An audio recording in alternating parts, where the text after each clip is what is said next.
Another budol serye for today's video nga na naman, kaya tara samahan nyo ko. Dito mga nakaraang araw nga mga mare, panay order na nga lang ako sa Shopee. Nagugulat na nga lang minsan yung mama ko kapag may mga dinideliver nga dito sa bahay namin. Pero mas magugulat yung mama ko kapag wala nga akong iniwang pambayad dyan. Huy!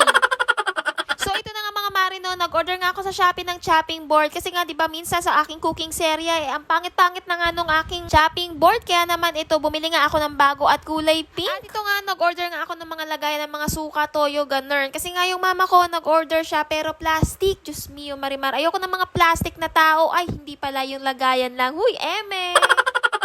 Expect ko na nga din mga mare na i-assemble to. So buti na nga lang no, naisip ko nga tingnan yung sa Shopee, yung picture, kasi nga tingnan nyo, mamamali pa nga ako ng lagay. Ano yan, may tornilyo pa lang kasama pero iniikot ko yung kahoy doon sa may bakal. Huy! Pero syempre no, hindi ako magpapakasyon nga for today's video. Babasahin ko yung manual syempre para nga mabuo ko nga ito ng maayos. Habang ina-assemble ko nga pala ito, ay kausap ko nga yung asawa ko dyan. So ayun nga no, nasa site nga siya and ayun nga LDR kami for 1 month. Kasi may project na naman. Ganun talaga kapag may project, nalalayo kami sa isa't isa. Huy! Kaya nga kapag LDR talaga kami, talaga naman napakahalaga ng komunikasyon. O diba, agree kayo dyan mga mari, diba? So kailangan talaga ng komunikasyon kapag kamalayo kayo sa isa't isa. Tapos ito nga yung ina-assemble ko, malapit ko na nga mabuo. Syempre no, sa tulong pa nga rin ng asawa ko. Kasi nga habang ginagawa ko nga ito, ikausap ko nga siya, tinatanong ko, tama ba ito? Tama ba ganyan? Kasi alam nyo ba, nakakaloka mga mari kasi nga ang sakit na nga ng kamay ko dyan, kakaikot nga nitong tornilyo. Grabe, napakasikip. At kalyo nga ang inabot ko rito. Diyos ko mio Marimar. So ayun na nga no, malapit ko na nga matapos itong ina-assemble ko and ayun nga, natutuwa na nga rin ako kasi nga ang cute-cute niya, tapos nga color white. Napaka-aesthetic lang ng datingan niya. Pero syempre no, credit nga dito sa mga anak ko na kada nga may gagawin ako, may